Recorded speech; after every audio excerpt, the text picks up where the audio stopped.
Okay.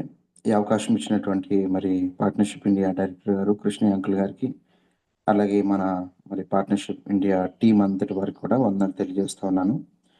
ఈరోజు మనము church in difficulties church సంఘము కష్టకాలంలో ఉన్నప్పుడు మన యొక్క పాత్ర లేకపోతే మన పరిస్థితులు ఎలా ఉండాలి అనే అంశం గురించి మాట్లాడాలనుకున్నప్పుడు కొన్ని విషయాలు దేవుడు మరి ప్రార్థన చేసినప్పుడు కొన్ని విషయాలు నాకు కొంచెము తెలుసుకోవడం జరిగింది. ఆ విషయాలు మీతో పంచుకోవాలని అనుకుంటున్నాను. మరి సంఘము క్లిష్ట పరిస్థితిలో ఉన్నప్పుడు మనము క్రొత్తగా ఎక్కడి నుంచో ఏది నేర్చుకునే అవసరం లేదు కానీ, అన్నీ కూడా రిటర్న్ అయ్యున్నాయి. అన్నీ కూడా రాయబడి ఉన్నాయి. ప్రభువైన యేసుక్రీస్తు వారు మనకి కావలసినంత ధైర్యాన్ని, మనకి కావలసినంత విశ్వాసాన్ని, కావలసినంత నిరీక్షణను కూడా తన వాక్యమైనటువంటి బైబిల్ గ్రంథంలో సమస్తాన్ని గూడా ఆయన పెట్టారు. ఇది ఈరోజు కొత్తది కాదండి. ఇప్పుడు మన సంఘం ఎదుర్కొంటున్నటువంటి పరిస్థితి కొత్తదేమి కాదు. లేదా ఏదో వింతైనటువంటి క్రమం కూడా అసలే కాదు. ఇది ఆల్రెడీ జరిగింది. ఎన్నో భయంకరమైన పరిస్థితులు గుండా సంఘం వచ్చినప్పుడు, ఆ అగ్నిలో నుంచి బంగారం వచ్చినప్పుడు ఎంత సువర్ణంగా మారుతుందో, దేవుడు సంఘాన్ని అంతకంత మించినటువంటి గొప్ప స్థితిలో దేవుడు సంఘాన్ని ఉంచాడు. సంఘాన్ని విస్తరింపజేశాడు. సంఘాన్ని ప్రబలే విధంగా ప్రభువైన యేసుక్రీస్తు వారు చేశారు. ఎందుకు అంటే తన స్వరక్తమిచ్చి సంపాదించినటువంటి సంఘం గనక, ఆ సంఘాన్ని ఎట్టి పరిస్థితుల్లోను కూడా పాడవడానికో, లేకపోతే విశ్వాసంలో దిగజారిపోవడానికో దేవుడు ప్రభువైన యేసుక్రీస్తు వారు ఎంత మాత్రం గూడా ఇష్టపడరు. అయితే కొన్ని విషయాలు మనం బైబిల్ గ్రంథంలో నుంచి చూద్దాం. మొదటిగా నేను మొదటి కొరింథీయులకు రాసిన పత్రికలో నుంచి ఒక చక్కని మాటలు మనందరికి కూడా అర్థమవులాగున నేను చదివి వినిపిస్తాను. మీరందరూ కూడా బైబిల్ ఉంటే తీసుకొని నాతో పాటు ఏకీభవించి చూడండి. లేకపోతే గనుక దయచేసి శ్రద్ధగా ఆలకించవలసిందిగా ప్రభుపేట మనవి చేస్తున్నాను. అపోస్తలుడైన పౌలు కొరింథీయులకు రాసిన 2వ పత్రిక మొదటి అధ్యాయము 3వ వచనం దగ్గర నుంచి 11వ వచనం వరకు ఉన్నటువంటి భాగాన్ని ఒక మూల వాక్యంగా మనందరినీ కూడా ఆదరించే వాక్యంగా ఇలాంటి శ్రమల కాలంలో మనం చూద్దాం. కనికరము చూపు తండ్రి, సమస్తమైన ఆదరణను అనుగ్రహించు దేవుడు, మన ప్రభువైన యేసుక్రీస్తు తండ్రియునైన దేవుడు స్తుతింపబడును గాక. దేవుడు మమ్మను ఏ ఆదరణతో ఆదరించుచున్నాడో, ఆ ఆదరణతో ఎట్టి శ్రమలలో ఉన్నవారినైనను ఆదరించుటకు శక్తి గలవారమగునట్లు ఆయన మా శ్రమ అంతటిలో మమ్మను ఆదరించుచున్నాడు. క్రీస్తు యొక్క శ్రమలు మా యందు ఎలాగూ విస్తరించుచున్నవో, అలాగే క్రీస్తు ద్వారా ఆదరణయు మాకు విస్తరించుచున్నది. మేము శ్రమ పొందినను మీ ఆదరణ కొరకును రక్షణ కొరకును పొందుదుము. మేము ఆదరణ పొందినను మీ ఆదరణ కొరకై పొందుదుము. ఈ ఆదరణ మేము కూడా పొందుచున్నట్టి ఆ శ్రమలను ఓపికతో సహించుటకు కార్యసాధకమై ఉన్నది. మీరు శ్రమలలో ఎలాగూ పాలువారై ఉన్నారో అలాగే ఆదరణలోనూ పాలువారై ఉన్నారని ఎరుగుదుము. గనుక మిమ్మును గూర్చిన మా నిరీక్షణ స్థిరమై ఉన్నది. సహోదరులారా సహోదరులారా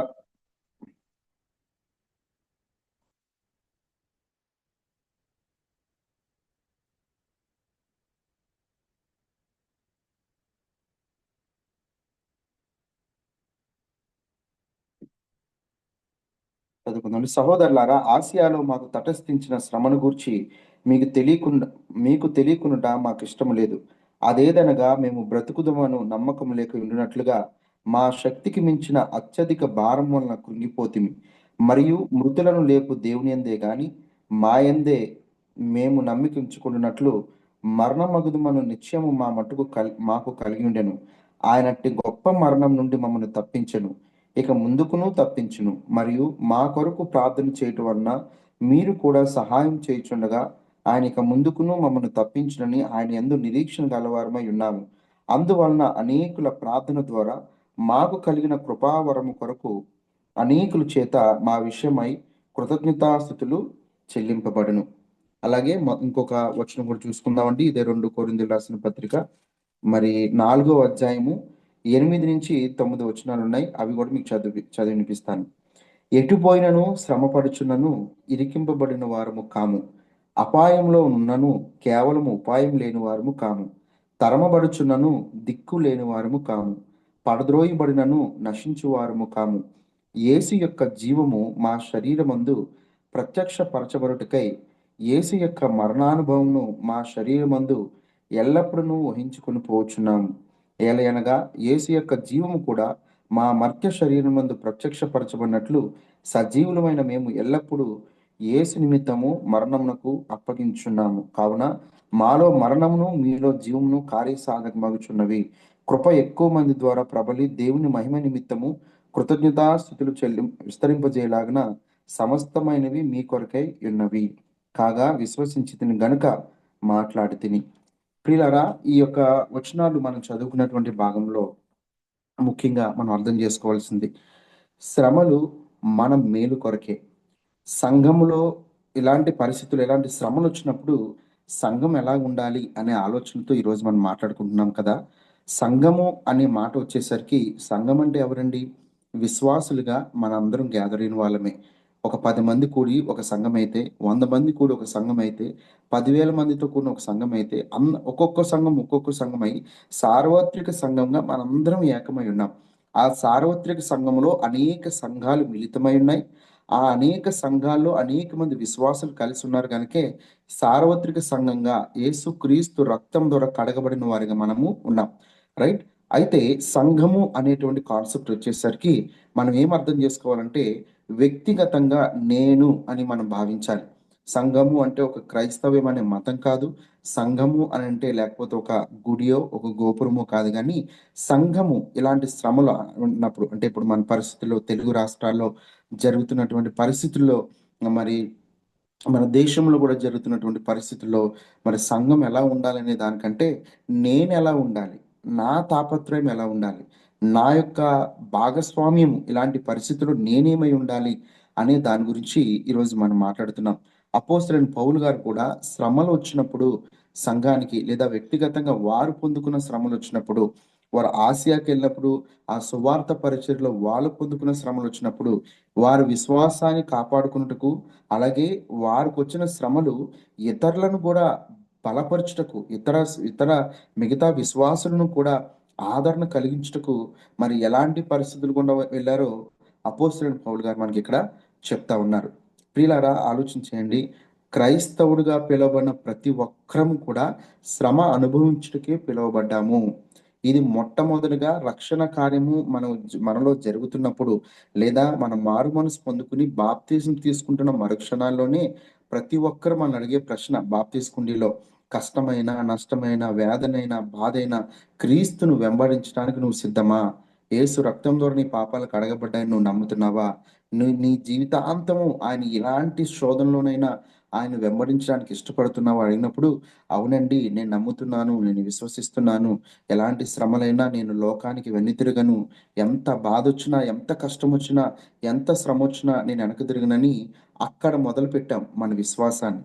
అక్కడ మొదలుపెట్టిన విశ్వాసము చివరికి మన యొక్క దేహము మన్నైపోయి మన ఆత్మ దేవుని దగ్గరికి వెళ్ళేంత వరకు, అది ఏ రీతిగానైనా, అది యాక్సిడెంట్ కావచ్చు, లేదా హతసాక్షులు కావచ్చు, ఆ రోగం కావచ్చు, మరణం కావచ్చు, బాధ కావచ్చు, ఏ రీతిగానైనా సరే మనం చనిపోయినప్పటికీ అప్పుడు వరకు మనం చెప్పిన ఈ విశ్వాస ప్రమాణము, లేదా ఈ విశ్వాస కమిట్మెంట్‌ను మనం కాపాడుకున్నప్పుడు మన ద్వారా ఇతరులను కూడా మనము బలపరచగలుగుతాం. ఒక కన్‌స్ట్రక్టివ్ వేలో, లేదా ఒక నిర్మాణాత్మకమైనటువంటి విధానంలో ఈరోజు కొన్ని విషయాలు మీతో నేను పంచుకుంటాను. మొట్టమొదటిగా యేసు ప్రభువారి యొక్క స్ట్రాటజీని మీతో పంచుకోవాలనుకుంటున్నాను. శ్రమలొచ్చినప్పుడు మరి సంఘము అంటే ఎవరుండి ఆ రోజుల్లో 72 మంది శిష్యులుగా ఉన్నవారు 12 మందే అయ్యారు. అప్పటికింకా సంఘము లేదు, ఏమీ లేదు. అంటే ఈ 12 మందిని ప్రభు కడుతూ వచ్చాడు. ఈ 12 మందిని ప్రభు తనతో పాటు పరిచర్లో ఉంచుకొని వారికి అనేక సూచక్రియల ద్వారా, అద్భుతాల ద్వారా, బోధల ద్వారా ఆ 12 మందిని కూడా దేవుడు తయారు చేశాడు. ఒక బలమైన వ్యక్తులుగా తయారు చేశాడు. వాళ్ళు అనుకున్నారు ప్రభుతో ఉంటే మనకు అన్ని కార్యాలు జరుగుతాయి, మనం ఏదైనా చేయగలుగుతామని అనుకునేవారు. ప్రభువు వారిని సువార్తకు పంపించినప్పుడు, మీరు ఒక్కొక్కరుగా వెళ్ళకండి, ఇద్దరు జతలుగా వెళ్ళనని పంపించినప్పుడు వాళ్ళు బయటికి వెళ్ళి సువార్త ప్రకటించి తిరిగి వచ్చి వారు చేసిన కార్యాలు వారు దెయ్యాలు వదలగొట్టడం గానీ, స్వస్థతలు గానివ్వండి, వారు బోధించినప్పుడు అనేక మంది ప్రజలు మరి స్పందించడం కానివ్వండి, ఇవన్నీ కూడా ప్రభువుకి చెప్పుకునేవారు. వాళ్ళు ప్రభువుకు చెప్పుకున్నటువంటి సమయంలో అక్కడ మనము అర్థం చేసుకోవాల్సిన విషయం ఏంటంటే, యేసు ప్రభువారు వాళ్ళని ఒకే మాట అనేవారు. మీరు దెయ్యాలు మీకు లోబడుతున్నాయనే దానికంటే, మీ పేర్లు దేవుని రాజ్యంలో రాయబడ్డాయన్న సంగతికి మరి ఎక్కువగా మీరు సంతోషించండి అని ప్రభు చెప్పేవారు. అంటే శిష్యులను అన్ని విధాలుగాను కూడా ఒక మెంటర్‌గా, ఒక గురువుగా, ఒక తండ్రిగా యేసు ప్రభువారు వారిని తయారు చేశారు.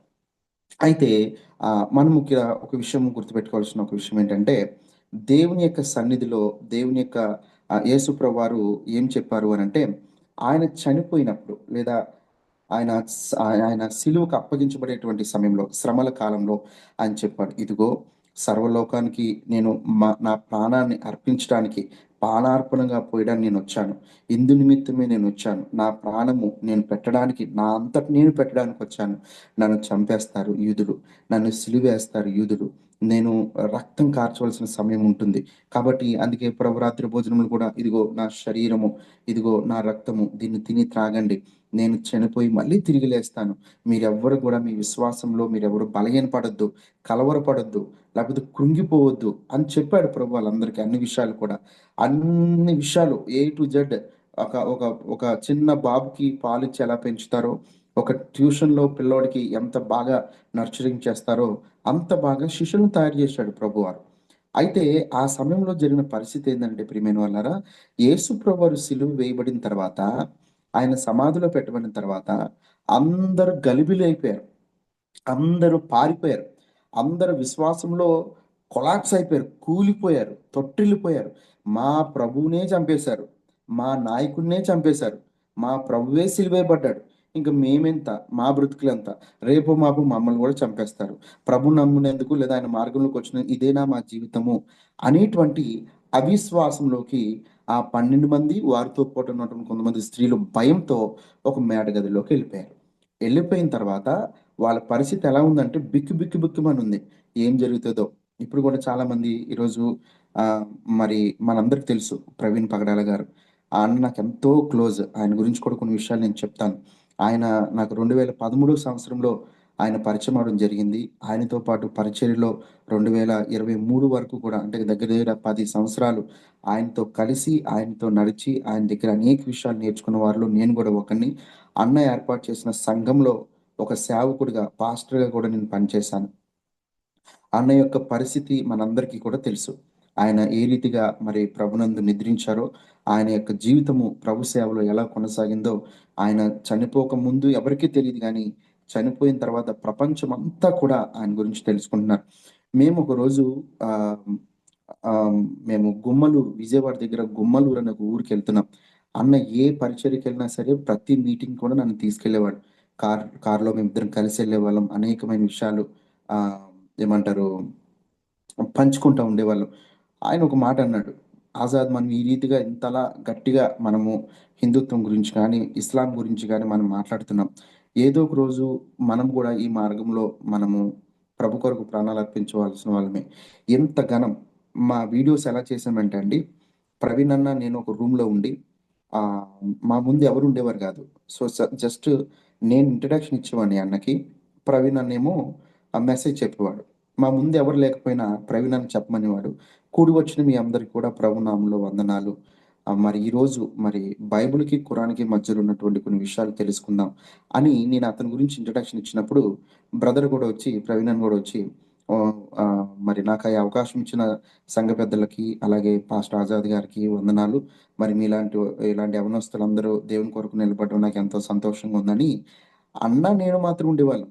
కానీ అన్న అప్పుడే స్ట్రాటజీ ఏమేసాడంటే 10 ఇయర్స్ తర్వాత మనం ఎలా ఉండాలి అనేటువంటి ఆలోచనతో అక్కడ మేము ఇద్దరమే ఉన్నాము. కానీ వందల మంది ఉన్నట్టుగా సంఘంలో మాట్లాడినట్లుగా మాట్లాడాం. కానీ ఆ వీడియోలు అంతకంటే ఎక్కువగా ప్రభావితం చెంది ఈరోజు అనేక వేల మంది మరి ఆ బోధల ద్వారా బలపరచబడ్డ వాళ్ళు కూడా చాలామంది ఉన్నారు. అయితే నేను ఎందుకు ఈ విషయాలను చెప్తున్నానంటే అలాంటి స్ట్రాటజీ, అలాంటి దేవుని సేవ చేయాలి, సంఘాలు కట్టబడాలి, సంఘము బలపరచబడాలి, సంఘము ఎలాంటి అబద్ధ బోధలకి, ఎలాంటి భయంకరమైన బోధలకు బలహీనమైపోకూడదని ముఖ్య ఉద్దేశంతోనే బ్రదర్ ప్రవీణ్ పగడాల గారు ఆయన యొక్క తీసుకున్నటువంటి ఒక గొప్ప, ఒక వినూత్నమైనటువంటి పరిచర్య మార్గం అది. అలా తీసుకున్నారు. అవన్నీ మేము జ్ఞాపకం చేసుకుంటూ కార్‌లో వెళ్తున్నప్పుడు మరి ఒకవేళ ప్రభు మనతో లేకపోతే ఇన్ని చేసేవాళ్ళం కాదేమో ఆజాద్. ప్రభు మనల్ని బలపరచకపోతే మనం ఇన్ని చేసేవాళ్ళం కాదేమో అని చెప్పి, ప్రభు మనతో లేకపోతే if not God is with us, మనం ఇన్ని చేయకపోయి ఉండేవాళ్ళమేమో. ఎంత బ ఇంత ప్రబలమైనటువంటి పరిచర్యను మనం చేసి ఉండకపోయేవాళ్ళమేమో అని మరి అన్న చెప్తూ ఆ రోజు చాలా ఎమోషనల్‌గా మాట్లాడుతూ వచ్చాడు. ఆ రోజు నేనెక్కడికి మీటింగ్‌కెళ్ళినా సరే, ముందు ఒక అరగంట సేపు నాకు వాక్యానికి అవకాశం ఇప్పించేవాడు. తర్వాత అన్న మాట్లాడేవాడు. అన్న పరిశుద్ధాత్మ దేవుని గురించి మాట్లాడుతూ, మరి తన జీవితంలో ఎలా అయితే ఒక ముస్లిం బ్యాక్‌గ్రౌండ్ నుంచి, క్రిస్టియన్ బ్యాక్‌గ్రౌండ్ నుంచి, తర్వాత ఇండోర్‌కెళ్ళడము, అక్కడ పరిచర్య ప్రారంభించడము, అక్కడి నుంచి మళ్ళా హైదరాబాద్‌కి రావడము, ఒక సాఫ్ట్‌వేర్ కంపెనీ స్టార్ట్ చేయడము, ఇవన్నీ చేస్తున్నప్పుడు ఎన్నో శ్రమలు, ఎన్నో వచ్చినప్పటికి కూడా పరిశుద్ధాత్మ దేవుడు అతన్ని బలపరిచినప్పుడు, పరిశుద్ధాత్మ దేవుడు అతన్ని పట్టుకున్నప్పుడు, ఏ రీతిగా ప్రభావితం చెంది ఈరోజు క్రైస్తవ లోకానికి లేదా తెలుగు క్రైస్తవ ప్రపంచానికి ఆశీర్వాదకరంగా మారాడో ఈరోజు మనందరూ కూడా అర్థమైతుంది. అయితే అలాంటి బలమైనటువంటి వ్యక్తి, అలాంటి జ్ఞానం కలిగిన వ్యక్తి చనిపోయినప్పుడు చాలా మందిలో ఒక రకమైన అలజడి మనలో కలిగింది. సో, గ్రహాం స్టెయిన్ గారు చనిపోయినప్పుడు అలాంటి అలజడి జరిగింది. ఇప్పుడు బ్రదర్ ప్రవీణ్ గారు చనిపోయినప్పుడు అలాంటి అలజడి జరుగుతుంది. రేపు ఇంకొకళ్ళు చనిపోయినప్పుడు అలాంటి అలజడి జరుగుతుంది. అయితే ఇది కొత్తదా మనకి? ఈ ఈ రీతిగా చంపేప్పుడేమో రకరకాల సోషల్ మీడియా వీడియోలు. 103 మందికి ఒక ఏమంటారు హిట్ లిస్ట్ ఉందని, ఒక్కొక్కరు కూడా టార్గెట్ చేయబడుతున్నారని. ప్రియమైన వాళ్ళారా ఆలోచన చేయండి. ఇంతకంటే దారుణమైనటువంటి పరిస్థితి అపోస్తల కాలంలో లేదా? శిష్యులు వాళ్ళు పరిచర్య చేస్తున్నప్పుడు వాళ్ళకి ఇన్ఫర్మేషన్ గూడా లేదు. వాళ్ళకి జాగ్రత్త జెప్పేవాళ్ళు గూడా లేరు. అలాంటి సమయంలో మరి వాళ్ళకి భయాలు లేవా? ప్రతి ఒక్కరు కూడా వారికున్న భయం కంటే వారిలో యేసుక్రీస్తు ప్రభువారు కన్‌స్ట్రక్టివ్ వేలో పెట్టిన విశ్వాసాన్ని ఆధారం చేసుకొని వాళ్ళు పరిచర్య చేశారు. అందుకే ప్రతి ఒక్కరిలో గూడా ప్రభు ఏం నింపాడు అనంటే అపోస్తలుడైన పౌలు గారు చెప్పినట్టు ఫిలిప్పీయులకు రాసిన పత్రిక 1 అధ్యాయం 21 వచనంలో, నేను బ్రతుకుతే క్రీస్తే, చావైతే లాభం. నేను బ్రతుకుట క్రీస్తే, చావైతే నాకు లాభము అనేటువంటి ఒక గొప్ప మరి మాటను అక్కడ ఉపయోగించడం జరిగింది. ప్రతి ఒక్కరు అలాగే బ్రతికారండి. ఎప్పుడు అనంటే, ఇప్పుడు నేను అసలైన విషయానికి మళ్ళా ఒకసారి వాక్యంలోకెళ్తాను. ఇప్పుడు చెప్పాను గదండీ! యేసుప్రభు వారు చనిపోయిన తర్వాత మేడగదిలోకెళ్ళి అందరూ గూడా బిక్కుమని ఇప్పుడు అందరూ చెప్తున్నారు, "ఆజాద్ నువ్వొక్కడివే పరిచర్యకి వెళ్ళడంలో జాగ్రత్తగా ఉండు. కొన్ని రోజులు పరిచర్య మానేయి. లేకపోతే బయట మీటింగ్స్‌కెళ్ళకు" అని చెప్తున్నారు. విచ్ ఈస్ గుడ్, మంచిదే. నాకే కాదు చాలా మంది సేవకులు కూడా అలాగే చెప్తారు. ఎందుకంటే ఇప్పుడున్న పరిస్థితులు అలాగున్నాయని చెప్పి. సో, అలాంటి పరిస్థితుల్లోనే ఎవరు మన శిష్యులందరూ గూడా మేడగదిలో ఉన్నారు. ఈ మేడగదిలో ఉన్నప్పుడు వాళ్ళందరికి ఏం చేయాలో అర్థం కావట్లేదు. బయటికెళ్తే కొట్టేస్తారు, చంపేస్తారు, మనల్ని గూడా సిలువేసేస్తారని భయంతో ఉన్నారు. అలాంటి సమయంలో ఇక్కడేం జరిగిందనంటే, యెరూషలేం అంతా చిన్నబోయింది. యెరూషలేం అప్పటి వరకు గూడా దావీదు తనయ ఓసన్నా, యూదుల రాజా ఓసన్నా అని పాటలు పాడి జయోత్సవంతో ఉన్నటువంటి పట్టణము, లేదా యేసుప్రభు చేసిన అద్భుతాలతో హోరెత్తించేటువంటి అంత గొప్ప మహాపట్టణము. యెరూషలేములో యేసుక్రీస్తు బోధలకి, యేసుక్రీస్తు అద్భుతాలకి నలుదిక్కుల నుంచి అంతియోకియ, సమరయ, యూదయ, కప్పదోకియ, మాసిదోనియా ఆహ్, అన్ని చోట్ల నుంచి వచ్చినటువంటి ఈ యెరూషలేం పట్టణము ఒక్కసారిగా అక్కడ రాజున్నందుకో, పిలాతున్నందుకో, హేరోదులున్నందుకో యెరూషలేముకి ఘనత రాలేదు గానీ, యేసుప్రభువారు ఉన్నందుకు ఘనతొచ్చింది. ఆ యేసుప్రభువారి బోధలు వినడానికి ఆ ప్రజలందరూ కూడా గొప్ప అభిమానులయ్యారు, విశ్వాసులయ్యారు. అన్ని రకాలుగానే అయ్యారు. అలాంటి ఒక గొప్ప వ్యక్తి లేదా గొప్ప ప్రవక్త లేదా గొప్ప దేవుడు అంటే ఒక్కొక్కరు ప్రజలు ఒక్కొక్కలా ఆయన్ని స్వీకరించారు కాబట్టి ఈ మాటలు చెప్తున్నాను.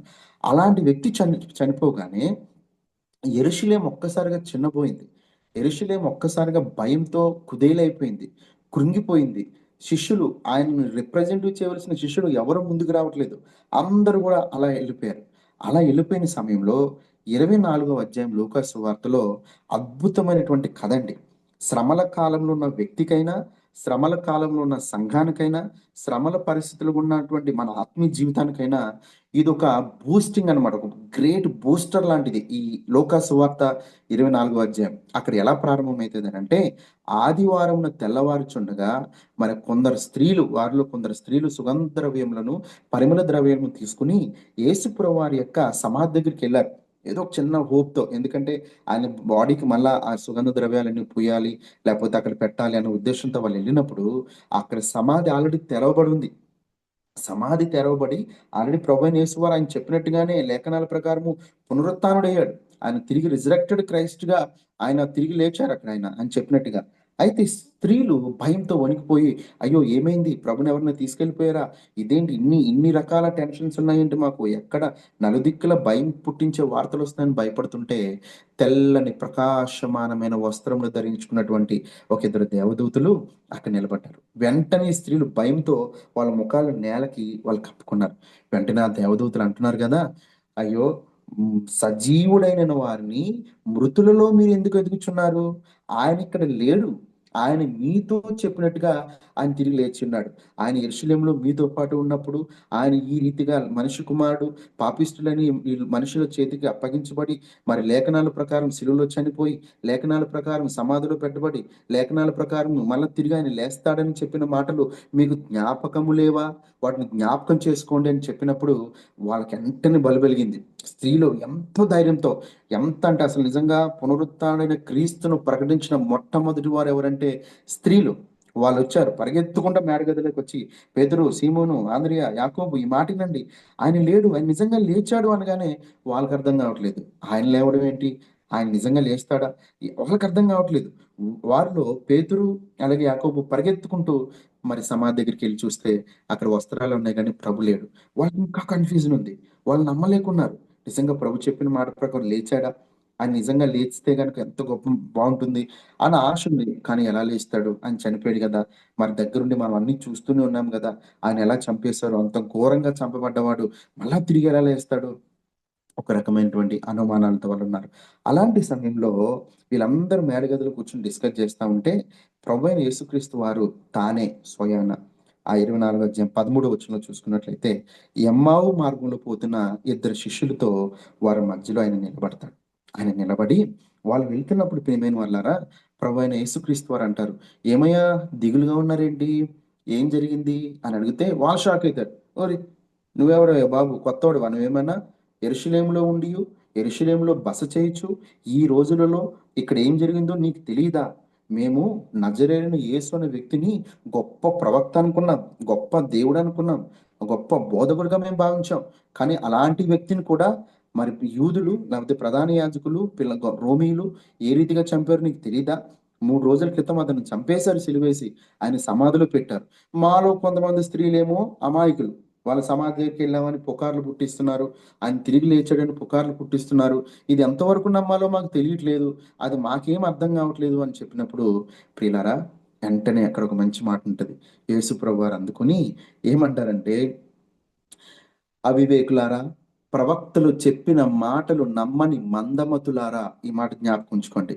ఒకవేళ ఈ శ్రమలు మనకు ఎదురవుతున్నప్పుడు, ఈ కాలంలో గనుక మన విశ్వాసం కదల్చబడి ఉన్నప్పుడు, మనకి ఇంకా రక్షణ అనుభవము గాని, రక్షణ ఎక్స్‌పీరియన్స్ ఏదైతే ఉందో, లేదా రక్షణ నిశ్చయిత ఏది ఉందో, అది కుదేలైపోతే మనల్ని కూడా ప్రభు అదే అంటాడు, అవివేకులారా, ప్రవక్తలు చెప్పిన మాటలు నమ్మని మందమతులారా. క్రీస్తు ఇలాగు శ్రమపడి మూడో దినమున లేచుట అగత్యమని మరి మోషే గ్రంథంలోను, ప్రవక్తల గ్రంథంలోను, కీర్తన గ్రంథంలో రాయబడిన సంగతులు మీకు తెలియదా? అని చెప్పి ఆయన ప్రవక్తల గ్రంథాలన్నీ కూడా వాళ్ళకి విప్పి చెప్పడం మొదలుపెట్టాడు యేసుప్రభువారు. ఆ యమ్మ క్లెయోపా మరియు అతనితో పాటు ఉన్నటువంటి వ్యక్తులకు. ప్రియులారా ఆలోచించేయండి. మనము ఇలాంటి కష్టకాలంలో సంఘంలో ఉన్నటువంటి మనం అర్థం చేసుకోవాలి. యెస్, నా ప్రభువు చెప్పినట్టుగా జరుగుతున్నాయి. నా దేవుడు నాకిచ్చిన ఆజ్ఞ త్వరలో నెరవేర్చబడుతుంది.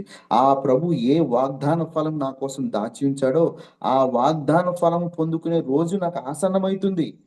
అంతే కదా! ఆహా! ఆ బూర ఎప్పుడు మ్రోగునో, ఆహా!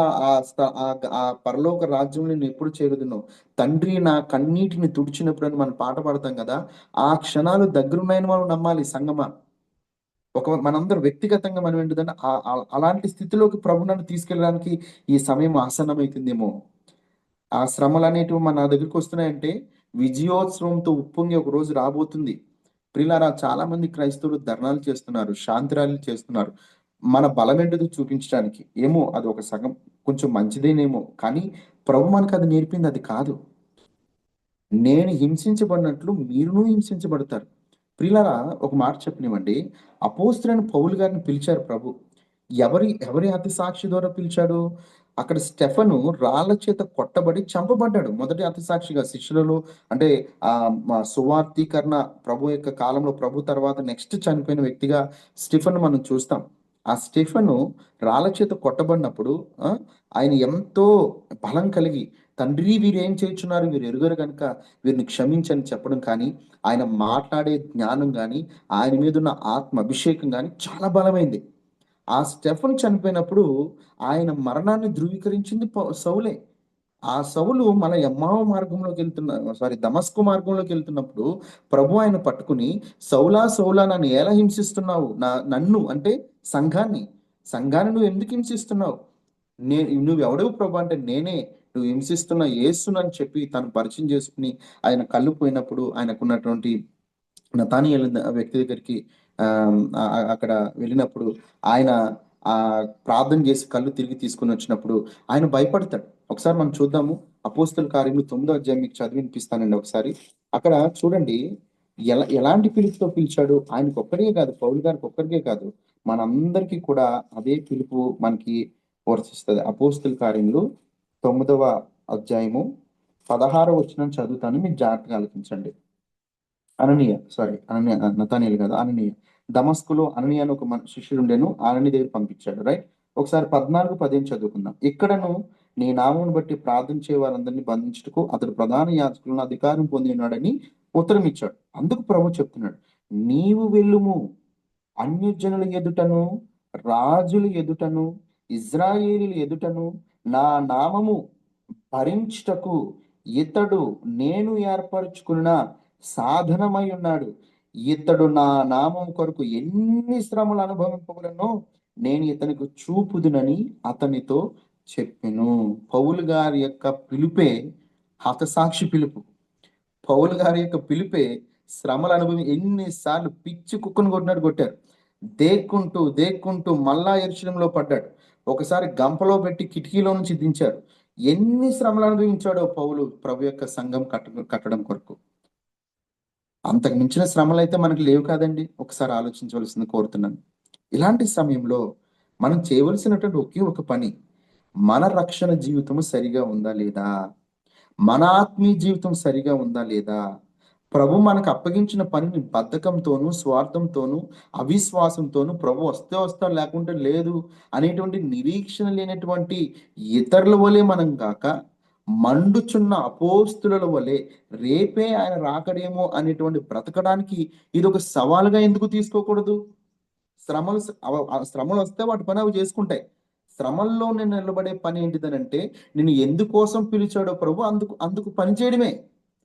సంఘముగా, వ్యక్తిగతంగా మనం చేయవలసిన పని, మన యొక్క ఆత్మీయ జీవితాన్ని సరి చేసుకుంటూ, ఇంకా ఎక్కడైనా దారిపోయిన పరిస్థితులు ఉంటే, పాప పరిస్థితులు ఉంటే, ఇంకా ఎక్కడైనా మనము ఈ ఇహలోక సంబంధమైనటువంటి వాటి మీద వ్యామోహం పెంచుకుంటూ ప్రభు ఇంకా రాక లేట్ అవుతుంది అనుకుంటే ఇది ఒక సవాల్. శ్రమలు వచ్చినప్పుడే సంఘం విస్తరించిందన్న సంగతి మనందరికీ తెలుసు. శ్రమలు వచ్చినప్పుడు ఇప్పుడు చూడండి, ఎంతమంది భయంతో, చాలా మంది నాకు తెలిసి ఎంతో మంది ఇంకా బలపడుతున్నారు. ఇది ఇది దేవుడు ఎలా చేసింది. ప్రియులారా, తన ప్రియుడు, ఎందుకు యెహోవా భక్తుల మరణము ఆయనకి ఎంతో ఇష్టము. అది ఏ రీతిగానైనా కానివ్వండి ప్రియులారా. అయ్యో, కన్నను చంపేశారంట, అయ్యో ఇంకో 10 మందిని టార్గెట్ చేశారంట, అయ్యో మరి క్రైస్తవులందరినీ మూసేస్తారంట. ఎవరండి? నీరో చక్రవర్తుల కంటే గొప్ప వాళ్ళ, హేరోదుల కంటే గొప్ప వాళ్ళ, పిలాతుల కంటే గొప్ప వాళ్ళ? అనేక మంది చక్రవర్తులు సైతము పౌలు లాంటి వారిని, యేసు ప్రభు దగ్గర మొదలుకొని పౌలు గారు, స్టెఫెన్ గారు, ఒక్కొక్కరు ఎన్ని శ్రమలు చూస్తామండి. చూడండి, మనం మీకు ఒక లిస్ట్ తీసుకొచ్చాను. బర్తలోమి, తర్వాత యూదా, తర్వాత పౌలు, యాకోబు, మత్తయి, వాళ్ళ తలలు నరికారు. వాళ్ళని తలలు చెప్పి తలలు నరికారు. వాళ్ళ తలలు నరికే టైంలో కూడా సువార్తని చెప్పారు, కానీ మమ్మల్ని చంపొద్దండి, మేము దేవుని వదిలేస్తామని చెప్పలేదు వాళ్ళు. అంటే వాళ్ళ విశ్వాసం ఎంత బలమైందో ఒకసారి ఆలోచన చేయాలి. అలా మన పీక మీద కత్తి పెట్టే రోజు వచ్చినప్పుడు మన పరిస్థితులు కూడా ఈ ఈ శిష్యుల వలె బలంగా ఉండాలి అంటే మనం చేయవలసిన పని ఒకే ఒకటి ఏంటిదంటే మన రక్షణ నిశ్చయితను. ప్రభు మనల్ని దేని కొరకైతే పిలిచాడో, ప్రభు దేని మీద మనకి అధికారం ఇచ్చాడో, ప్రభు దేని కొరకైతే మనల్ని బలపరుస్తున్నాడో దాని కొరకు నేను నిలబడి ఉన్నావా? నీ విశ్వాస జీవితం ఎలా అది చెక్ చేసుకుంటే చాలు ప్రియులారా. సంఘము తను చేయవలసిన బాధ్యత చేసుకుంటా పోతే ఎన్ని నిప్పులు వచ్చినా బాణాలు వచ్చినా అది కృంగిపోకుండా వీరుడు తన తను నెరవేర్చాలనుకున్నటువంటి పని నెరవేర్చేంత వరకు కూడా దేవుడు అతను ఓడుకోనివ్వడు. బలా మంచి నమ్మకమైన పనివాడా, నీ పని తుదముట్టించావు. అందుకే అది పోలేమంటాడు. ఏమంటాడంటే అతను తల తీసేసినప్పుడు ఏమంటారు, చనిపోయే ముందు రోజు ఏమంటాడండి, నేను మంచి పోరాటం పోరాడి తిని నా పరుగు కడ ముట్టించి తిని ఇదిగో నా కొరకు జీవ కిరీటము దాచబడి ఉన్నది. ఆ మాట మనం చెప్పగలుగుతామా? ఎప్పుడు చెప్పగలుగుతాం అంటే మన విశ్వాసాన్ని మనము కాపాడుకున్నప్పుడు. ప్రియులారా మళ్ళా స్టోరీలోకి వద్దాం. రైట్. ఇప్పుడు ఈ ఈ ఈ మాటలు చెప్తున్నప్పుడు ఈవినింగ్ అయిపోయింది. ఎక్కడ ఎమ్మవ మార్గానికి వచ్చేసాను మళ్ళీ. ఆ ఎమ్మవ మార్గంలో క్లెయోప మరియు గోరు చెప్తున్నప్పుడు వాళ్ళు సాయంత్రం అయింది కదా, ప్రభువా మా ఇంటికి రండి, మాతో పాటు భోజనం చేయండి. ప్రభు కాదు, రండి మా ఇంటికి వచ్చి భోజనం చేయండి అని చెప్పారు మామూలుగా. వాళ్ళు భోజనం చేస్తున్నప్పుడు ప్రభువారు ఒక రొట్టెని తీసుకుని కృతజ్ఞతాస్తుతులు చెల్లించి దాన్ని విరిచి తినండి రాబోయ్ అని చెప్పించాడు. వెంటనే వాళ్ళు కళ్ళు తెరవబడ్డాయి. ప్రభు అక్కడ లేడు. వెంటనే ప్రభు అదృశ్యుడు ఆయన దేవుని యొక్క వాక్యం అక్కడ తెలియజేస్తుంది. వెంటనే అరే, ఎంతవరకు మనతో ఉన్నది ప్రభు కదా, ఇంతవరకు మనతో మాట్లాడింది ప్రభు కదా, మన కళ్ళు ఇలా మూసుకుని పోయేంటి, ఆయన మాట్లాడుతున్నప్పుడు మన హృదయంలో మండలేదా, మన హృదయాలు మండలేదా అంటారండి పిల్లలు. వెంటనే వాళ్ళ ఉత్సాహం ఎలా ఉంటుందంటే, ఎస్ ప్రభు లేచాడు, నిజంగా ఆయన తిరిగి లేచాడు. ఎంత గొప్ప సంగతి ప్రియులారా. ఆ మాటలు పట్టుకుని వాళ్ళు ఏం చేశారంటే, ఏ యెరూషలేము నుంచి ఎమ్మోకి వచ్చేసారో మళ్ళీ పరిగెత్తుకుంటూ యెరూషలేంకి వెళ్ళారు. వీళ్ళు యెరూషలేంకి వెళ్ళే దారిలో ప్రభువారు మళ్ళా ఎక్కడికి వెళ్ళాడు అంటే ప్రియమైన వాళ్ళారా, ఆ మేడగదులతో బిక్కుబిక్కుమంటూ ఆ శ్రమల కాలంలో ఆ విశ్వాసులందరూ ఆ శిష్యులందరూ చెదిరిపోయేటువంటి ఏమంటారు, ఆ మకమకలాడుతున్న ఒక దీపంలాగా ఉన్నటువంటి పరిస్థితులు ఉన్న వారి దగ్గరికి వెళ్ళి షాలోమ్ సమాధానం అవును గాక అన్నాడు ప్రభు. హల్లెలూయా. ఆ సమాధానం అవును గాక అన్న మాట వారు వినగానే ప్రియమైన వాళ్ళారా, అక్కడ ఆలోచన చేస్తే వాళ్ళు భూతము అని చూడండి మళ్ళీ, దయ్యము భూతము అని రకరకాలుగా మాట్లాడారు వాళ్ళు. అని మాట్లాడినప్పుడు అని అన్నాడు కదా ప్రభు. మళ్ళీ చూడండి ప్రియులారా, ప్రభు యొక్క ప్రయాస ఇక్కడ మనం గమనించాలి. నేను చివరిలో చెప్తాను. చెప్పిన తర్వాత ఆయన అన్నాడు, రే మీ దగ్గర ఏమైనా ఉంటే నాకు ఇవ్వండి తినడానికి. ఒక చేప ముక్కిచ్చాడు. ఆయన తిని చూపించాడు. చూడండి నేను భూతాన్ని కాదు, నా నా చేతి పట్టి చూడండి, ఇదిగో గాయాలు, నన్ను పట్టి చూడండి, నా పాదాలు చూడండి, నన్ను తాకి చూడండి, నేను తిరిగి లేచాను, నేను మీతో ఉన్నప్పుడు నేను ఏదైతే చెప్పానో అది జరిగింది నిజంగా, నేను నిజంగా పునరుత్థానుడైన క్రీస్తును. మీరు ఈ శ్రమల్లో మీరు భయంకరమైనటువంటి మరణ వేదనలు వచ్చినా సరే మీరు భయపడకండి అని చెప్పి మోషే గ్రంథంలోను కీర్తన గ్రంథంలోను ఏవైతే విషయాలు ఉన్నాయో ఆ విషయాలన్నీ అది 24 అధ్యాయంలో కోసం వార్త మీరు ఒకసారి ధ్యానం చేయండి దయచేసి. ఆ 24 అధ్యాయం బాగా పదే పదే చదవండి. అయితే ఆ మాటలన్నీ కూడా చెప్పినప్పుడు ప్రియమైన వాళ్ళారా, వారిలో విశ్వాసము పుట్టే విధంగా ప్రభువే వాళ్ళ మనసులు ఇప్పినప్పుడు వాళ్ళు అర్థం చేసుకోవడం మొదలు పెట్టారు. వాళ్ళందరికీ చెప్పాడు, ఇదిగో ఈ మాటలు మీకు చెప్తున్నాను. ఇంకో భూలోకంలో రక్షణ సువార్త ప్రకటించబడిన ప్రతి చోట మీరు దానికి మీరే సాక్షులు. చూడండి ఎంత బలమైన మాటలో, నేను ఒకసారి చదివి వినిపిస్తాను. లోక సువార్త 24 అధ్యాయము 45 వచనం. అప్పుడు వారు లేఖనం గ్రహించినట్లుగా ఆయన వారి మనసు తెరిచి క్రీస్తు శ్రమపడి మూడవ దినమున మృతుల్లో నుండి లేచుననియు యెరూషలేము మొదలుకుని సమస్త జనములలో ఆయన పేరిట మారు మనసును పాపక్షమాపణ ప్రకటింపబడిననియు రాయబడి ఉన్నది. ఈ సంగతులకు మీరే సాక్షులు. ఇదిగో నా తండ్రి వాగ్దానం చేసినది మీ మీదకి పంపుచున్నాను. మీరు పైనుండి శక్తి పొందే వరకు పట్టణంలో నిలిచి ఉండండి వారితో చెప్పాను. ఆయన బేతనీయ వరకు వారిని తీసుకుని పోయి చేతులెత్తి వారిని ఆశీర్వదించాను. వారిని ఆశీర్వదించుండగా ఆయన వారిలో నుండి ప్రత్యేకింపబడి పరలోకమునకు ఆరోహణుడాయను. వారు ఆయనకు నమస్కారము చేసి మహా ఆనందంతో యెరూషలేముకు తిరిగి వెళ్ళి ఎడతెగక దేవాలయంలో ఉండి దేవుని స్తోత్రము చేయిచుండిరి. లూకా సువార్త అక్కడితో ముగించబడి ఈ లింక్ ఎక్కడికి వెళ్తుందంటే అపోస్తల కార్యానికి వెళ్తుంది. అది బైబిల్లో రాయబడిన ఒక గొప్ప లూకా సువార్త, అపోస్తల కార్యములు రాసింది కూడా లూకా గారని మనకు తెలుసు. ఎందుకంటే ఒక ఘనత వహించిన తెయోఫిల ఆరంభం నుండి కన్నులారా చూచిన దాన్ని అక్కడ మనం చూస్తాం. తెయోఫిలను అడ్రస్ చేస్తున్నట్టుగా అపోస్తల కార్యంలో ఏం జరిగిందో మనందరికి కూడా తెలుసు. ఇక్కడ నేను చెప్పాలనుకున్న ఒక మాట ఏంటంటే ప్రియులారా, ఫస్ట్ యేసుప్రభువారు స్త్రీలను నమ్మే విధంగా చేశారు. 2 ఎమ్మావు మార్గంలో ఆ శిష్యులు నమ్మే విధంగా వాళ్ళు కళ్ళు తెరిచారు. మూడోదిగా ఆ మేడగది దగ్గరికెళ్ళి ఆయన ఏర్పరచుకున్న శిష్యులు నమ్మే విధంగా తనంతట తానే వెళ్ళి వాళ్ళకి ఆయన ఏమై ఉన్నాడో పునరుత్థాన శక్తి కలిగిన దేవుడుగా ఆళ్ళకి చెప్పి మరి నన్ను గూర్చి క్రీస్తు శ్రమపడి ఇలాగా మూడో దినం లేచిన ఈ సువార్త భూలోకమంతటా ప్రకటించబడాలి. దానికి మీరే సాక్షులని వారికి చెప్పి పని అప్పగించి బేతనీకి తీసుకెళ్ళి వాళ్ళ మీద చేతి ఉంచి ఆశీర్వదించి అక్కడ సంఘమును అక్కడ పునాదేసి ఆయన ఆరోహణమైపు వెళ్ళిపోయారు. ఎంతమందిని నమ్మించడానికి లేదా ఎంతమందిని ఒప్పింప చేయడానికి ప్రభువారు తీసుకున్నటువంటి మరొక గొప్ప ఒక అడుగు అండి ప్రియమైన వాళ్ళారా.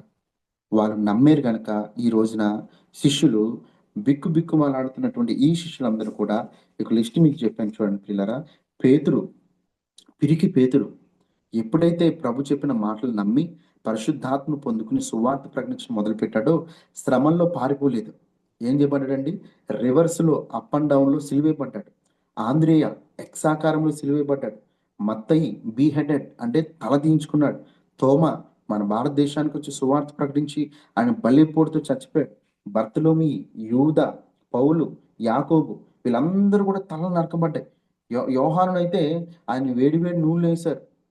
ఇంకా ఇంకా ఆ తరం అయిపోయిన తర్వాత అయిపోయిందా శ్రమలు? లేదు. నెక్స్ట్ మిషనరీలు వచ్చారు. బైబిల్‌ను మనకి ఏమంటారు ట్రాన్స్‌లేట్ చేసినటువంటి వ్యక్తి విలియం టిండెల్.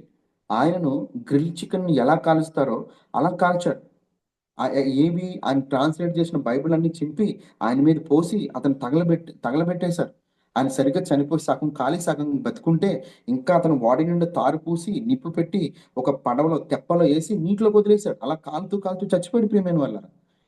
కొంతమందయితే మనం చూస్తాం ఎబ్రిల్ రాసిన పత్రిక 11 అధ్యాయం విశ్వాస లిస్టులో కొంతమందిని రంపాలతో కోసారు, రాళ్లతో కొట్టబడ్డారు, గొర్రె చర్మంలో వాళ్ళు కప్పుకొని తిరిగారు. రంపాలతో కోయడం అంటే మనం ఇలా అనుకుంటాం, రంపాలంటే చెక్కను కోసినట్టు. అట్లా కాదు ప్రియులారా. రంపాలతో కోయడం అనంటే ఇలాంటి రంపం అంటే పెద్ద ఒక పదునైనటువంటి రంపం ఉంటే వాళ్ళని వస్త్రహీనులుగా చేసి వాళ్ళ కాళ్ళకు అటు 10 కేజీలు ఇటు 10 కేజీలు పెద్ద పెద్దవి 20 కేజీల రాళ్ళు వాళ్ళకి కట్టి 2 కాళ్ళు చాపి ఆ రంపం మీద ఇట్లా కూర్చోబెట్టేవారు. హతసాక్షుల బుక్ చదవండి, మీకు ఒక జాన్ ఫాక్స్ గారు రాసిన బుక్స్ ఉంటది. అక్కడ వాళ్ళు కూర్చోబెడితే బరువుకి కిందకి ఇలా లాగుతా ఉంటే ఆ రంపం వాళ్ళని అలా చీల్చేసేది. స్త్రీలు, పురుషులు ఎంతమంది ప్రభు కొరకు చనిపోయారు ప్రియమైన వాళ్ళారా. అలాంటి శ్రమల్లో కూడా సంఘము చెక్కు చెదరకుండా అంతకంతకు ప్రభు యొక్క చిత్తము, ప్రభు యొక్క రాకడ వచ్చేంత వరకు ఇట్టి రీతిగా ప్రబలింది ప్రియమైన వాళ్ళారా. ఏ ఏమీ లేనప్పుడే, ఏ లిటరేచర్ సరిగా లేనప్పుడే, ఎలాంటి ట్రాన్స్‌పోర్టేషన్ సరిగా లేనప్పుడే, అంత ఘనమైన సువార్త బలంగా వెళ్ళినప్పుడు, ఇన్ని రకాలు ఇన్నున్నప్పుడు, ఇంకా మనము భయంతోనూ, బలహీనతతోనూ, మనం ఏమి చేయలేమేమో, మన పరిస్థితి అయిపోయిందేమో అని అనుకుని చతికిల పడిపోతే, మన పూర్వీకులు, మన పితరులు చేసిన దానికి మనం ఇలా బ్రతకడము న్యాయమా? ఒక్కసారి ఆలోచించండి. ఇప్పుడు మనం ఆలోచించాలి. ఇవన్నీ మనకు తెలిసినవే ప్రియులారా. మీ అందరికి తెలిసినవే. నేను ఈరోజు నాకు అవకాశం ఇచ్చారు అంకుల్ గారు కాబట్టి, జస్ట్ గుర్తు చేస్తున్నాను. కొత్తవి ఏమీ లేదు. ఇప్పుడు మనం అన్నీ చేసిన అన్నీ మనకు తెలిసినవే. కొత్తవి ఏమీ లేనే లేవు. కానీ మళ్ళా మనల్ని మనం బలపరుచుకోవాలి. మన విశ్వాసాన్ని పుంజుపరుచుకోవాలి. 1-2 చేయాలి. 2-2 అంటే ఒకరితో ఒకరు విశ్వాసం బలహీనలు పడిపోతే ఆ కాలం మళ్ళీ రావాలి. మళ్ళా రక్షణ సువార్త ప్రకటించే దినాలు బలంగా రావాలి. అనేకమైన అబద్ధ బోధలతోనూ, లేకపోతే డబ్బును ఆధారం చేసుకునే స్వార్థపూరితమైన సేవలోను, లేతే మన ఎవరి సెల్ఫిష్‌గా అంటే అంతా ఏమంటారు స్వలాభంతో కూడినటువంటి పరిచర్యలోకి వెళ్ళిపోయి మనం ఉన్న టైంలో ప్రభువు ఇంకొక్కసారి మనకిచ్చేటువంటి అవకాశం. ఇలాంటి శ్రమల్లో మనం నిలబడాలి. యథార్థంగా నిలబడాలి. మన పితరులు మన కోసం చేసిన త్యాగాల్ని పట్టుకుని మనం నిలబడాలి. కదా! నీకొక తెల్లంగి, నాకొక తెల్లంగి, నీకొక కిరీటం, నాకొక కిరీటము. ఆ ప్రభు మనకిచ్చినప్పుడు, ఆ దేవుని రాజ్యంలో అది పొందుకున్నప్పుడు, అది ఎంత గొప్ప భాగ్యం ప్రియులారా. ఆలోచన చేయవలసిందిగా కోరుతున్నాను. ఇలాంటి సమయంలో శిష్యులు ఎలా ఉన్నారో చూసాము.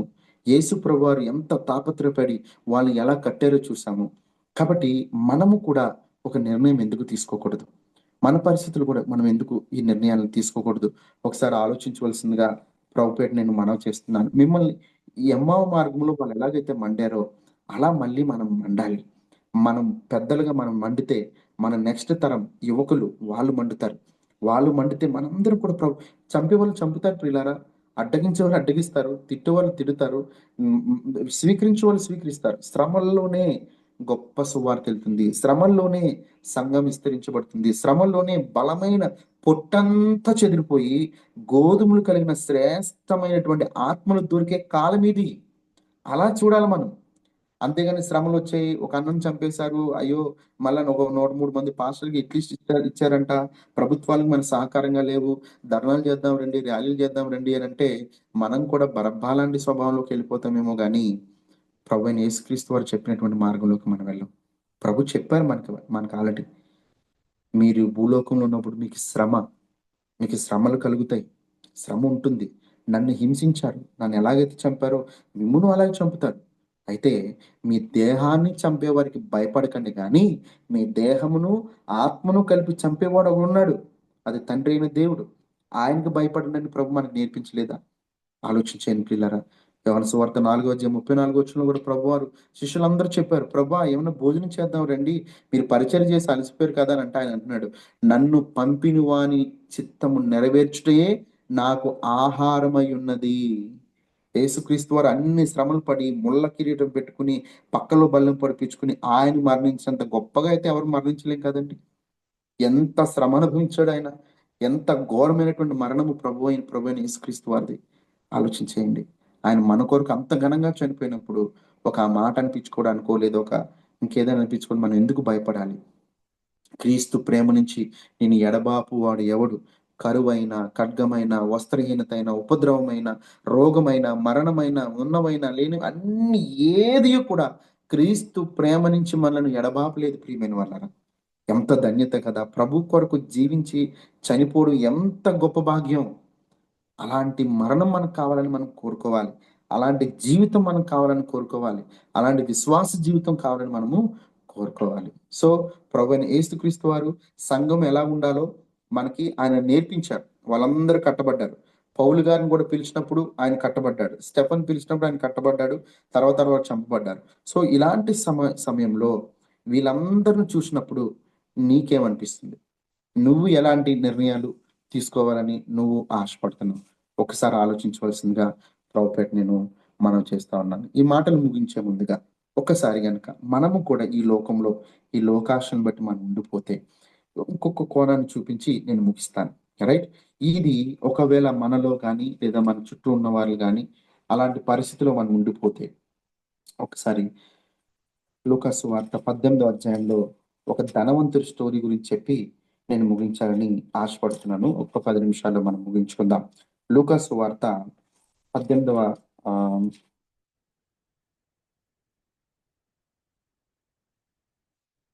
అధ్యాయం, ఒక్క నిమిషం అండి. 8వ అధ్యాయం అనుకుంటాను. ఒక ఒక వెర్రివాడు అక్కడ కనపడతాడు. ఆయన ధనవంతుడు. తనకి చాలా ధనం ఉండడం వల్ల 21 అమ్మా ఓకే. 12వ అధ్యాయం. లూకాసు సువార్త 12వ అధ్యాయం. సిస్టర్ నేను చదువుతానండి. లూకాసు సువార్త 12వ అధ్యాయము 13వ వచనం. ఆ జన సమూహంలో ఒకడు, బోధకుడా, పిత్రార్జితములో నాకు పాలు పంచిపెట్టవలని నా సహోదరునితో చెప్పని ఆయన అడుగగా, ఆయన పోయి నీ మీద తీర్పరిగా నేను పంచిపెట్టువాను కానీ నన్ను ఎవడు నియమించిన అతనితో చెప్పాను. మరియు ఆయన వారితో ఇట్లా నేను ఇది జాగ్రత్త గమనించండి. మీరు ఏ విధమైన లోభమునకు ఎడమియక జాగ్రత్త పడుడి. ఒకని కలిమి విస్తరించుట వాని జీవమునకు మూలము కాదనెను. మరియు ఆయన వారితో ఈ ఉపమానం చెప్పాను. ఒక ధనవంతుని భూమి సమృద్ధిగా పండెను. అప్పుడు నా పంట సమకూర్చున్నటకు నాకు స్థలము చాలదు గనుక నేనేమి చేతునని తనలో తాను ఆలోచించుకొని నేను ఇలాగు చేతును, నా కొట్లు విప్పి వాటికంటే గొప్ప వాటిని కట్టించి అందులో నా ధాన్యమంతటిని నా ఆస్తిని సమకూర్చుకుని నా ప్రాణమా అనేక సంవత్సరములకు విస్తారమైన ఆస్తి నీకు సమకూర్చబడి ఉన్నది. సుఖించుము, తినుము, త్రాగుము, సంతోషించమని చెప్పుకుందని అనుకున్నాను. అయితే దేవుడు, వెర్రివాడా, ఈ రాత్రి నీ ప్రాణం అడుగుచున్నారు. నీవు సిద్ధపరిచినవి ఎవని వగునని అతనితో చెప్పాను. దేవుని యెడల ధనవంతుడు కాక తన కొరకే సమకూర్చుకున్నవాడు అలాగే నేనుండినని చెప్పను. ప్రియమైన వాళ్ళారా, ఆలోచించేయండి దేవుని యొక్క వాక్యాన్ని. దేవుని యొక్క సన్నిధిలో మనము అర్థం చేసుకోవాల్సిందిగా ప్రభుపేట మనం చేస్తా ఉన్నాను. అదేంటిదనంటే, ఇక్కడ ఒక ధనవంతుడు ఉన్నాడు. ఈ ధనవంతుడు ఏం చేస్తున్నాడు అనంటే, ఈ ధనవంతుడు తన పంట బాగా పండింది. పంటనంతా కూడా కూర్చుకుని ఏం చేస్తున్నాడంటే, నా ఆస్తి సమకూర్చుకుని ప్రాణంతో, నా ప్రాణం అనేక సంవత్సరాలకు విస్తారమైన ఆస్తి నీకు వచ్చేసింది, నువ్వు ఎంజాయ్ చేయి, తిను, త్రాగు, సుఖించు, ఆనందించు అని అంటే ప్రభు అంటున్నాడు కదా, వెర్రివాడా, ఈ రాత్రి నీ ప్రాణం అడుగుచున్నారు, నువ్వు సిద్ధపరిచినవి ఎవరు అగుతాయి అని చెప్పాడు. అయితే ప్రియులారా, ఆలోచించేయండి.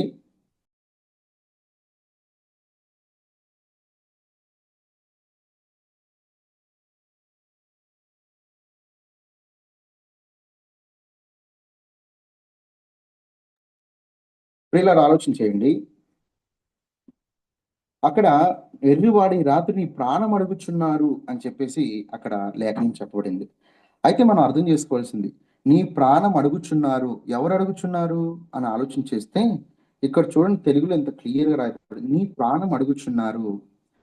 ఎవరండి మన ప్రాణాన్ని అడిగేది? ఈ ధనవంతుడు మా ప్రాణం మాత్రమే కాదు, మనం కూడా ఇలాంటి ఇలాంటి ఆ జీవితం జీవిస్తుంటే, దేవుని కొరకు కాక, దేవుని యందు ధనవంతులు కాక, ఈ లోకమందు మనం గనుక ఉంటే గనక, మనకంటే ముందుగా చనిపోయిన వారు, ఈ హతసాక్షులు కానివ్వండి, లేదా ఈ శ్రమలు అనుభవించిన వారు కానివ్వండి, వీళ్ళందరూ కూడా దేవుడిచ్చిన వాగ్దాన ఫలాన్ని వాళ్ళు ఇంకా అనుభవించలేదు. ఎవరు వారు అనంటే, అడుగుచున్నారు అని ఉంది కదండి, అడుగుచున్నాడు అని లేదు, అడుగుచున్నారు అని ఉంది కదా. అది ఎవరు వాళ్ళు అని మనం ఆలోచన చేస్తే, హెబ్రీలు రాసిన పత్రిక 11వ అధ్యాయంలో ఈ మాటలు మనకు కనబడతాయండి. హెబ్రీలు రాసిన పత్రిక 11వ అధ్యాయము 39వ వచనంలో మనం చూసుకున్నట్లయితే, నేను చదివినిపిస్తాను మీకు. 38, గొర్రె చర్మములను మేక చర్మములు వేసుకుని దరిద్రులై ఉండి శ్రమపడి హింస పొందుచు అడవులలోను కొండల మీదను గుహల్లోను సొరంగములలోను తిరుగులాడుచు సంచరించిరి. అట్టి వారికి ఈ లోకము యోగ్యమైనది కాదు. వీరందరూ తమ విశ్వాసం ద్వారా సాక్ష్యం పొందిన వారైనను, మనము లేకుండా సంపూర్ణ కాకుండా నిమిత్తము దేవుడు మన కొరకు మరి శ్రేష్టమైన దాన్ని ముందుగా సిద్ధపరచును గనుక వీరు వాగ్దాన ఫలము అనుభవింపలేదు. వీళ్ళందరూ ఎవరంటే, నిన్న మొన్నటి వరకు చనిపోయిన ప్రతి హతసాక్షులందరినీ కూడా ప్రభు ఒక స్థలంలో ఉంచారు. అక్కడ మనం ఒకసారి చూస్తాము ప్రకటన గ్రంథము, ఒకసారి ప్రకటన గ్రంథంలోకి వెళ్దామండి. 6వ అధ్యాయము 9వ వచనం. ప్రకటన గ్రంథము 6వ అధ్యాయము 9వ వచనం. ఆయన 5వ ముద్రని విప్పినప్పుడు దేవుని వాక్యం నిమిత్తమును తాను ఇచ్చిన సాక్ష్యము నిమిత్తమును, వాక్యం కొరకు చనిపోయిన వారు, సాక్ష్యము చెప్పి చనిపోయిన వారు అంటే దేవుని నమ్ముకున్నందుకు చాలా మందిని చంపారు, వాక్యం చెప్పినందుకు చాలా మందిని చంపారు. వధింపబడిన వారి ఆత్మలను బలిపీఠం క్రింద చూచి తిని, వారు నాదా సత్యస్వరూపి పరిశుద్ధుడా, ఎందాక తీర్పు తీర్చుకయు మా రక్తం నిమిత్తము భూనివాసులకు ప్రతిదండన చేయకయు ఉందని బిగ్గరగా కేకలు వేసిరి. తెల్లని వస్త్రములు వారిలో ప్రతివానికి ఇవ్వబడును, మరియు వారి వలన చంపబడుబో వారి సహదాసుల యొక్కయు సహోదరుల యొక్కయు లెక్క పూర్తి అయ్యే వరకు ఇంకా కొంచెం కాలం విశ్రమింపవాలని వారితో చెప్పబడెను. ప్రభు చెప్తున్నాడు అనమాట, ఇంకా చాలా కొంతమంది లెక్కలన్నీ పూర్తయ్యేంత వరకు కూడా మీరు విశ్రమింపండి. ప్రిలారా, మనం ఈరోజు దేవుణ్ణి నమ్ముకుని ఆయన చిత్తానుసారంగా జీవించకుండా ఉంటే గనక మన మీద మొరపెట్టేవారు ఉన్నారు. వాక్యం కొరకు సాక్ష్యం కొరకు ప్రాణం ఇచ్చిన వారు. శ్రమలు అనుభవించడం ఒక ఎత్తు అయితే, క్రీస్తు కొరకు రోషం కలిగి జీవించకుండా ఉంటే మన కొరకు మొరపెట్టే వాళ్ళు కూడా కొంతమంది ఉన్నారండి. వాళ్ళందరికీ కూడా వాగ్దాన ఫలం లేదు, వాళ్ళు ఇంకా దేవుని రాజ్యం చేరలేదు. ఎందుకంటే మనము లేకుండా వారు సంపూర్ణులు కారు కనుక ప్రభు మన మీద ఇంకా దీర్ఘశాంతం చూపిస్తున్నాడు.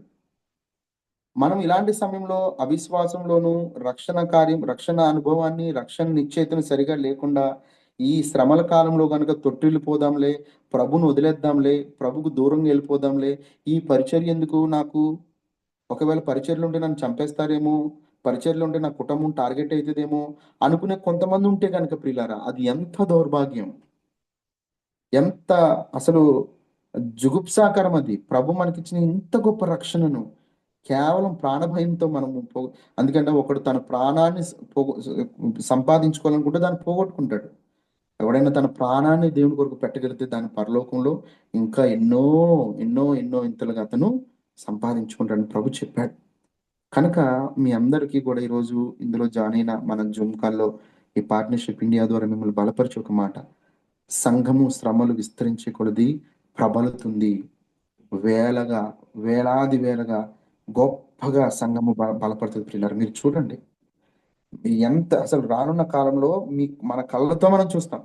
అయ్యో ఆ ఉజ్జీవంలో నేను లేకపోయేనే అనేటువంటి ఏడుపు ఏడ్చేదానికంటే కూడా ఇలాంటి సమయంలో మన జీవితాన్ని కనుక ప్రభు కొరకు మనం రోషంగా నిలబెట్టుకోగలిగితే, మనం స్ట్రాంగ్గా నిలబడగలిగితే, మనం పనిచేసే సంఘం కానివ్వండి, నడిపించే సంఘం కానివ్వండి, పనిచేసే ఇన్స్టిట్యూట్ కానివ్వండి, క్రీస్తు కొరకు ఇంకా బలంగా ఇంకా బలంగా ఇలాంటి కార్యాలు, ఇలాంటి హతసాక్షులు అవుతున్నప్పుడు, ఇలాంటి శ్రమలు వచ్చినప్పుడు, ప్రజలందరూ మనల్ని హింసించి నిందించి దూషించి చెడ్డ మాటలలా పలుకుతున్నప్పుడు మనము ఆనందించాలంట ప్రభు చెప్తున్నాడు వాక్యంలో నుంచి. అలాంటి కార్యాన్ని కనుక మనం పట్టుకోగలిగితే గొప్పగా దీవించబడతాం. ప్రభు అన్నిటికీ కూడా ఆయన లూకాసు వార్త 24 అధ్యాయం మీకు చెప్పాను, మరొకసారి గుర్తు చేస్తున్నాను. అట్టి రీతిగా కనుక ప్రభు మనల్ని ఏ రీతిగా శిష్యులు బలపరుస్తూ ఒక సంఘంగా కట్టారు చూడండి. శిష్యులు ఒక్కొక్కరు కూడా చెదిరిపోయి ఎక్కడి వరకు అండి, తోమా గారు భారతదేశానికి వచ్చి ఈ రోజున మనమున్న ఈ పల్లెటూరులో కూడా రక్షణ సువార్త ఇంత బలంగా వెళ్ళిందంటే మన పితరులు ప్రభు కొరకు ప్రాణమును, ప్రభు కొరకు పానార్పణముగా అర్పించారు కనుక. అందుకే మనం నడిపించిన నావలో ప్రభు యేసు శిష్యుడనై ప్రభు ప్రేమలో పాదుకుని ప్రాణాంబును ప్రభు కొరకు పానార్పణంగా చేస్తును అనేటువంటి నిరీక్షణ, అలాంటి విశ్వాసం మనలో ఉంటే కనుక ప్రియులారా, సంఘము మనము బలంగా అభివృద్ధి చెందుతాం. ఇలాంటి శ్రమల కాలంలో ఇలాంటి రోషం కలిగినటువంటి దేవుని మాటలు మన హృదయంలో దాచుకుని ఆయన కొరకు బ్రతకగలిగితే గొప్ప కార్యాలు మనం చూస్తాం. లేదు, ఇలాంటి వెర్రివాడు వల్లే, ధనవంతుల వల్లే ఈ లోక పాపంలో తిని తాగి సంతోషిస్తూ ఏదో పైకి పైకి భక్తి గలవారై ఉండి దేవుని శక్తిని గనక ఆశ్రయించిన నరులు గనక మనం ఉండిపోతే మన కొరకు మొరపెడుతున్న హతసాక్షులకు మనం ఏం లెక్క చెప్తాం? ఒకవేళ ప్రభు మనల్ని తీసుకెళ్ళిపోతే మనం సంపాదించినవి, మన జీవితము, మన రక్షణ ఏమైతే ఒకసారి మీరు ఆలోచించండి. కనుక భయపడకండి. మీరు అనేకమైన పిచ్చుకల కంటే శ్రేష్ఠులు. పిచ్చుకలను, తర్వాత గడ్డి పువ్వులను ఇన్నిటిని పోషిస్తూ ఇన్నిటిని రక్షిస్తున్న దేవుడు నిన్ను వదిలేస్తాడా? నిన్ను గని పిలిచిన దేవుడు నిన్ను మరిచిపోతాడా? ఆలోచించు. శ్రమల్లో కృంగిపోకు, బలహీనపడకు. వార్తలు చూసి, యూట్యూబ్ చూసి, ఫేస్బుక్లు చూసి అయ్యో ఏమైపోతుందో గందరగోళంలోకి వెళ్ళకు. వాటన్నిటికంటే అన్ని బుక్ల కంటే గ్రేట్ బుక్ బైబిల్. దీన్ని చూడు, దీన్ని చదువు. అన్ని రాయబడ్డాయి, ప్రతిదీ కూడా రాయబడ్డాయి బైబిల్లో. దయచేసి ఈ సమయంలో సంఘము వాక్యము ప్రార్థనలో బలంగా ఎదగాలి. ఎక్కడ ప్రార్థనలు ఉంటే అక్కడ బలమైన ప్రార్థనలు మీరు ఏకీభవించండి. ప్రభు మనందరినీ బలపరచును గాక. ఈ పార్ట్నర్షిప్ ఇండియా వారు చేస్తున్న ఈ పరిచర్ను కూడా దేవుడు దీవించును గాక. ఈ అవకాశం ఇచ్చిన అంకుల్ గారికి, అలాగే నడిపిస్తున్న సిస్టర్కి, ప్రతి ఒక్కరికి కూడా వందనాలు తెలియజేస్తూ ఈ మాటలు ముగిస్తున్నాను. అందరికీ వందనాలు. Praise the lord.